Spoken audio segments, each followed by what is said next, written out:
Ojek.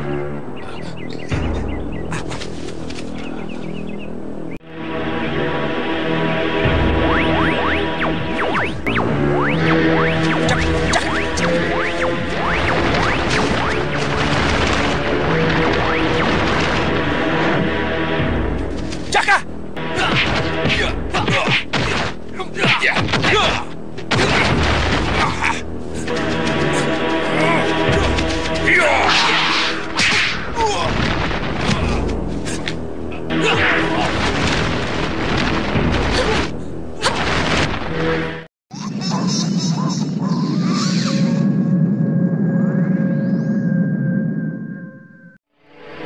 Tempat apa ini, Kanjeng Roro? Ini istana ayahku. Istana ayahmu? Wah, hebat sekali. Apa Kakang betah tinggal di sini? Kakang? Kanjeng, panggil aku Kakang? Kenapa? Tidak boleh. Aku hanya tukang pencari rumput, hanya pekate kuda. Di awal episode ini, kita menuju pada Jaka dan siluman ular Putri Roro Gringsing yang di saat itu sedang kasmaran. Pemuda itu pun tampaknya telah tersihir oleh wanita siluman tersebut. Padahal ia sudah tahu kalau putri itu adalah bangsa siluman. Namun karena sudah terlanjur masuk ke dalam perangkapnya, sepertinya sulit bagi pemuda itu untuk bisa keluar. Kini Roro Gringsing pun mengajak Jaka masuk ke dalam istananya untuk bertemu dengan ayahandanya. Raja siluman ular itu pun mempertanyakan tentang keadaan Jaka, apakah ia betah atau tidak berada di tempat tersebut. Dan jawabannya adalah sama seperti sebelumnya, yaitu betah walaupun dengan sedikit keraguan. Lalu wanita itu pun meminta kepada ayahnya untuk memberikan sesuatu kepada Jaka agar mereka bisa berhubungan dan pergi sewaktu-waktu. Raja siluman ular itu pun kemudian menempelkan kedua telapak tangannya untuk menciptakan sesuatu yang sepertinya adalah jimat ataupun mustika yang akan melindungi pemuda kawan gendowor tersebut jika sedang menghadapi bahaya.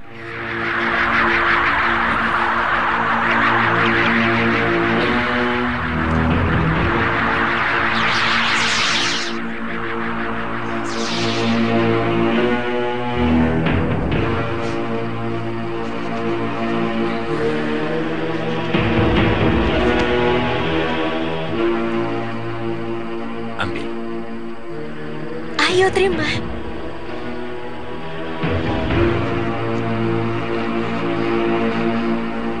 Terima kasih Gusti Prabu. Simpanlah kulit selungsungan ini baik-baik. Jangan sampai jatuh ke tangan orang lain. Jika kau merasa terjepit bahaya, sebut namaku 3 kali. Dan pakai kulit selungsungan itu sebagai ikat pinggang. Terima kasih Gusti Prabu. Semoga Tuhan membalas kebaikan Gusti. Antar kakakmu ke tempatnya. Seni Kodawu Romo.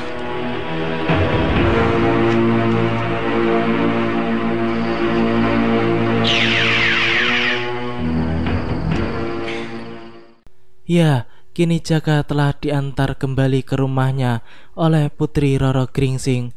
Sepertinya wanita itu bukanlah golongan bangsa siluman yang jahat, namun niatnya untuk menjadikan Jaka sebagai suami tampaknya sangat tidak mungkin. Setelah berpamitan, gadis itu pun segera menghilang kembali ke istananya di negeri siluman. Jaka pun kemudian masuk ke dalam rumahnya dengan tenang. Di hari itu, tampak Maisa dan Blotong yang sedang berada di sebuah warung makan. Anak sembara itu pun mengajak Blotong untuk segera makan karena pesanan mereka sudah datang semua. Namun pemuda itu malah diam saja, tidak seperti biasanya yang sangat rakus. Ia pun kemudian mengatakan bahwa ia sedang tidak berselera makan. Sepertinya ada sesuatu yang membuat anak Basir itu menjadi tidak bernafsu untuk makan. Semua ini kan makanan kesukaanmu. Kalau ingat mayat-mayat tadi, perutku mual, Maisa. Kepengen muntah. Sungguh mati. Aku melihat dengan mata kepalaku sendiri. Kisalya, Seta, dan Warsaya mati secara mengenaskan. Di mana? Di hutan Jatinom. Mahesa, ada apa? Dengarkan. Mereka membicarakan mayat yang di hutan tadi. Padahal mereka itu termasuk pendekar yang berilmu tinggi. Lalu, apa yang menyebabkan mereka mati? Ya mana tahu. Wong kejadiannya mungkin tadi malam. Saya lihat banyak bangkai kelelawar pemakan daging berserakan di sana. Apa mungkin mereka mati dikeroyok kelelawar? Betul. Betul kan, Mahesa? Mungkin.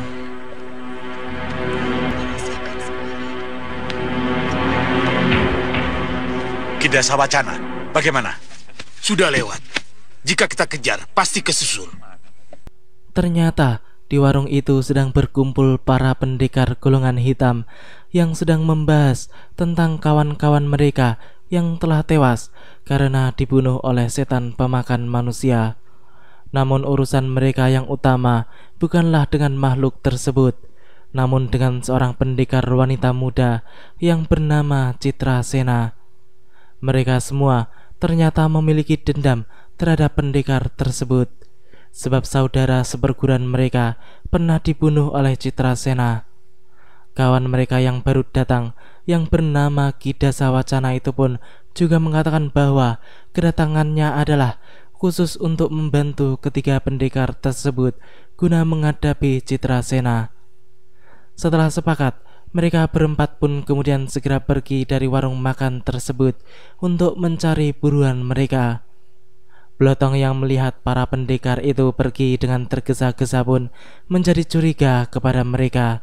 Ia pun kemudian segera memberitahu Mahesa, walaupun kemudian Mahesa mengatakan bahwa ia tidak ingin tahu urusan orang lain. Ingin tahu urusan orang lain? Bagaimana sih kamu? Aku bersikap masa bodoh? Salah. Aku memperhatikan orang juga salah. Jadi aku harus bagaimana? Pelayan. Ini, dulu. Mau kemana? Mahesa, aku belum makan, Mahesa. Mahesa. Mbak, bungkus semuanya ya, bungkus. Iya.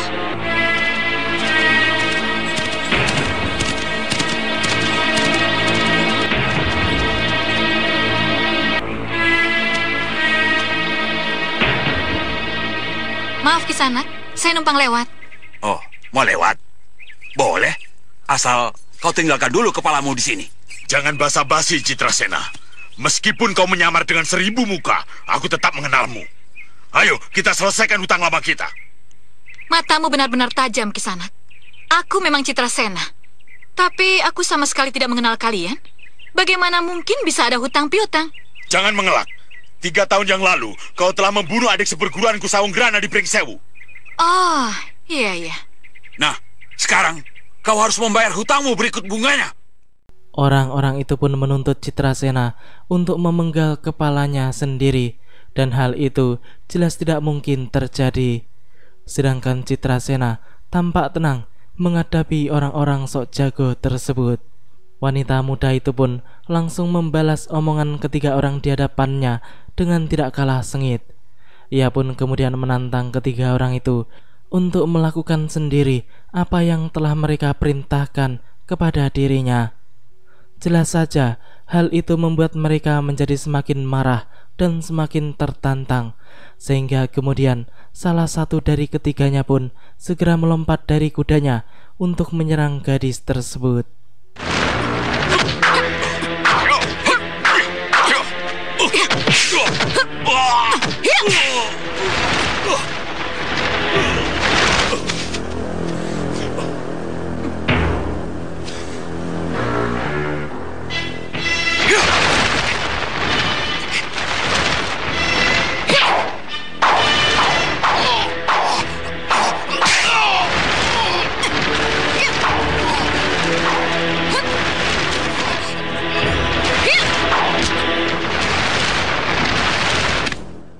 Luar biasa kehebatan Citra Sena yang ternyata memang bukanlah pendekar sembarangan. Dua orang sudah dijatuhkannya dengan mudah, sehingga tinggal Ki Dasawacana saja yang di saat itu sudah bersiap untuk menyerang. Menghadapi lelaki itu, Citrasena pun segera melompat dari kudanya dan langsung memapak serangan-serangan dahsyat lawannya. Sepertinya lelaki yang satu ini sedikit lebih unggul dari kedua kawannya. Ia pun mampu memberikan serangan-serangan yang cukup berarti bagi Citrasena. Pedang di tangannya yang berkilat-kilat itu selalu berkelebat cepat mencecar bagian-bagian tubuh mematikan pada lawannya. Akan tetapi tidak mudah bagi Ki Dasawacana untuk melukai Citrasena, sebab gadis itu memiliki senjata pusaka yang tangguh dan cukup unik. Bentuknya seperti tongkat pendek yang di ujungnya berbentuk tengkorak manusia, dan di dalam tengkorak tersebut sebenarnya tersimpan senjata rahasia beracun yang berbahaya. Sementara itu, tidak jauh dari tempat pertarungan tersebut terlihat Tirta yang sedang melintas. Pemuda itu pun mendengar sayup-sayup suara pertarungan tidak jauh dari tempatnya berada. Seperti suara pertempuran.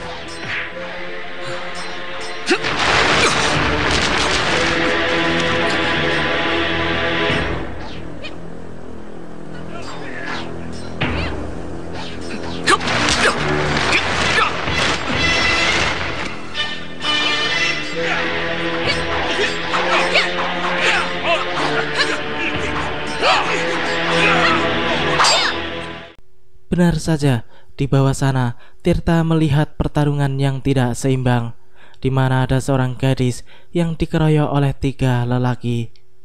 Tirta pun mengetahui kalau gadis itu memiliki ilmu yang cukup tinggi, sehingga walaupun dikeroyok demikian rupa, ia masih bisa bertahan, bahkan mampu memberikan perlawanan yang sengit. Akan tetapi, walaupun berilmu tinggi, namun lawan-lawan gadis itu juga bukanlah pendekar biasa, sehingga mau tidak mau, lambat laun tenaga gadis tersebut pun semakin melemah, dan Tirta pun memahami hal tersebut. Apalagi ketiga orang itu kini juga menggunakan serangan-serangan yang mengandalkan tenaga dan jurus-jurus gabungan, sehingga akan semakin mendesak Citrasena.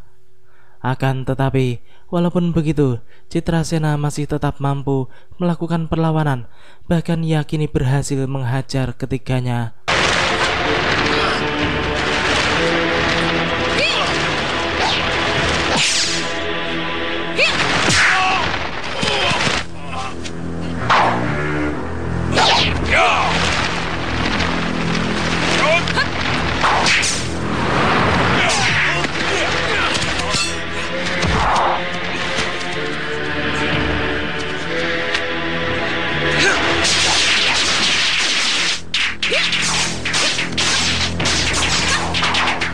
Pemuda itu sudah banyak terkuras tenaganya.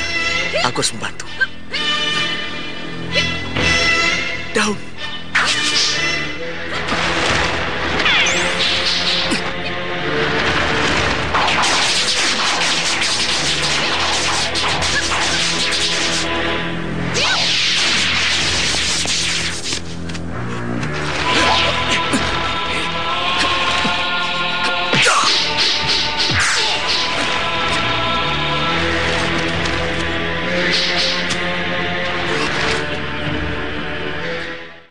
Kedatangan Tirta cukup mengejutkan Citrasena. Gadis itu pun menjadi bertanya-tanya sendiri, siapa pemuda yang telah menolongnya itu dan mengapa ia mau membantu dirinya. Hanya itu seranganmu? Jatuh.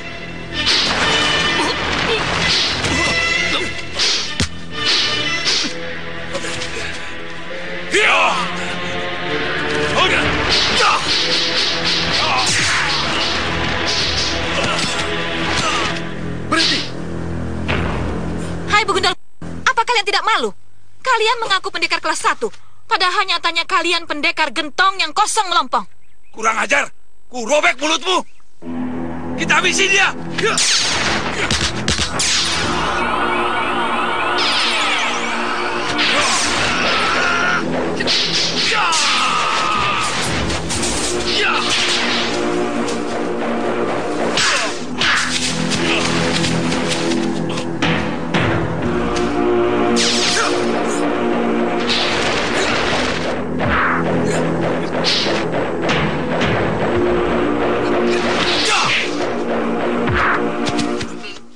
Bagi Tirta, orang-orang itu layaknya pendekar biasa yang sudah diketahuinya sampai di mana kepandaian mereka.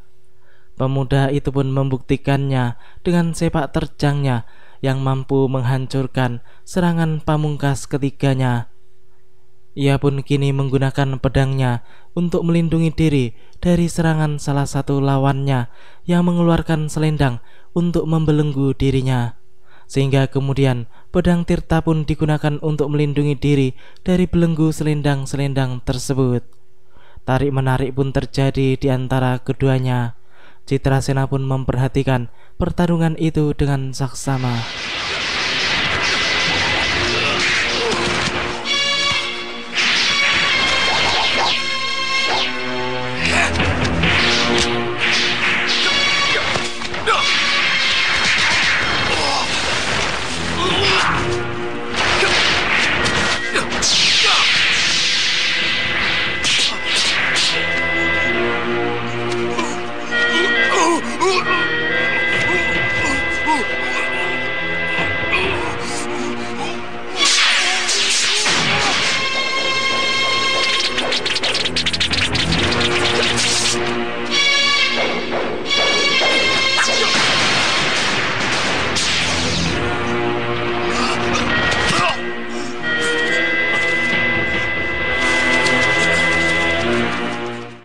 Akhirnya, pedang naga angkasa milik Tirta berhasil membuat orang-orang itu ketakutan, lalu kabur melarikan diri.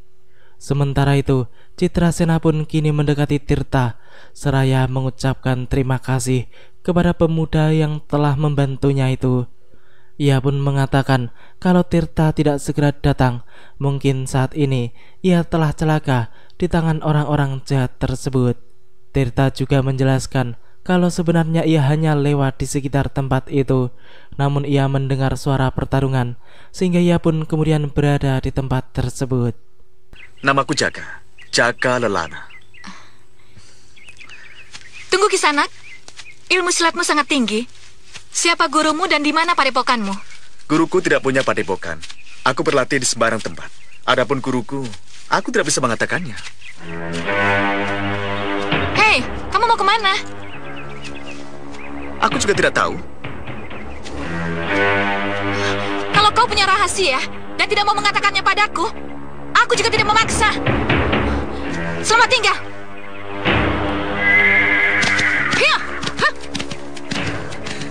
Aneh, dia mengira aku menyimpan rahasia. Mungkin dia tersinggung lalu pergi. Sayang sekali. Di malam itu, tanpa angin berembus kencang menerpa sebuah rumah di tengah hutan, hingga membuat pintunya terbuka lebar. Di dalam rumah tersebut tampak mayat hidup Arya Soma yang sedang berjalan keluar. Sepertinya ada suatu kekuatan yang menuntun mayat hidup tersebut menuju ke suatu tempat. Ternyata yang membangunkan dan memanggil mayat Arya Soma adalah mak lampir yang di saat itu telah berhasil menundukkan mayat hidup tersebut agar mau menurut kepadanya. Ya, dengan sihirnya, akhirnya mayat hidup anaknya Parwati itu pun kini sudah tunduk kepada mak lampir. Dan wanita setan itu pun kini menyuruhnya untuk mencari Tirta, si anak bajang Lola yang sampai saat ini ternyata masih dicari-cari olehnya. Dasar lampir peot muka codot, tampaknya ia tidak mengetahui kalau Tirta kini sudah tidak bisa lagi dijadikan sebagai korban sesembahan puja saji. Sebab anak itu telah dewasa dan menguasai ilmu batinnya dengan sempurna. Di hari itu, tampak Kyai Basari yang sedang berjalan sendiri di tengah hutan. Dan mendadak ada sebuah serangan yang mengincarnya.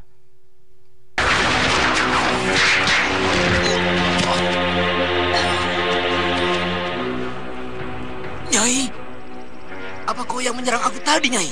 Ya, aku yang menyerang Kiai. Apa dosaku, Nyai? Kiai tanya apa dosaku? Siapa yang membuat anakku cacat seumur hidup? Bukankah para kiai penyebabnya? Innalillahi. Nyai salah paham. Sungguh bukan kami penyebabnya. Hah, sudah jelas bersalah, masih mungkir.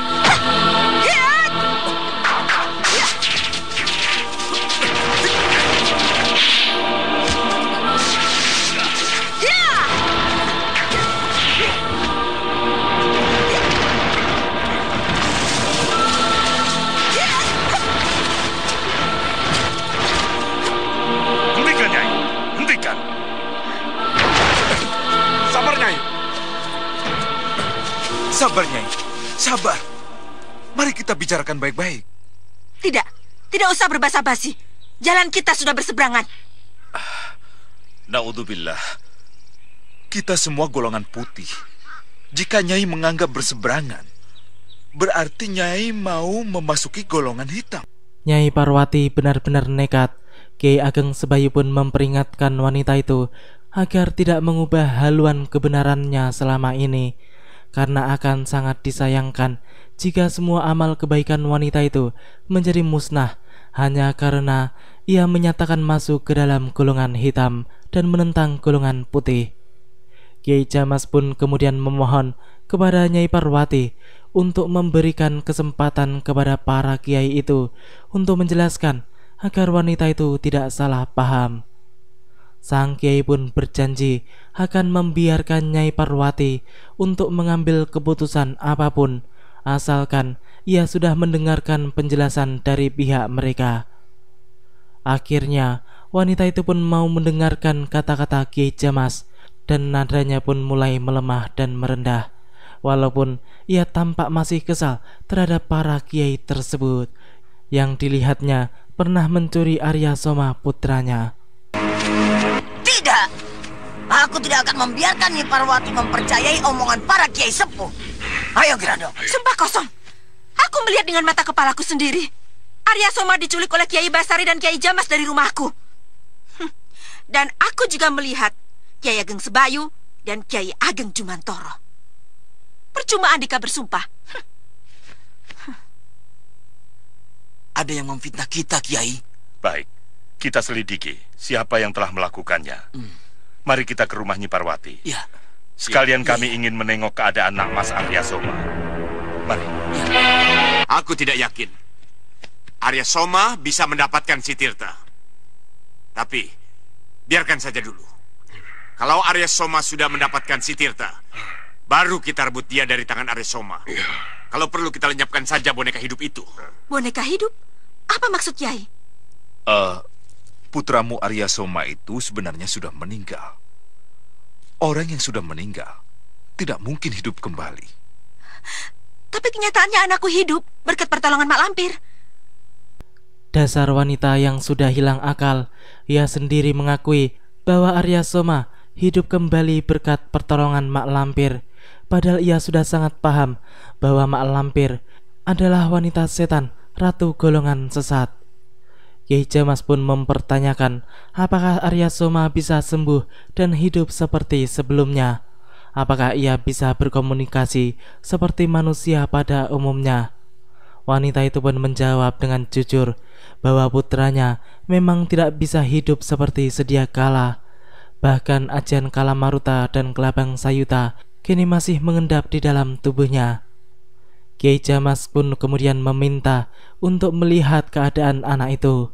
Nyai Parwati pun menolaknya sebab ia takut kalau para kiai tersebut melakukan sesuatu yang akan mencelakakan Arya Soma.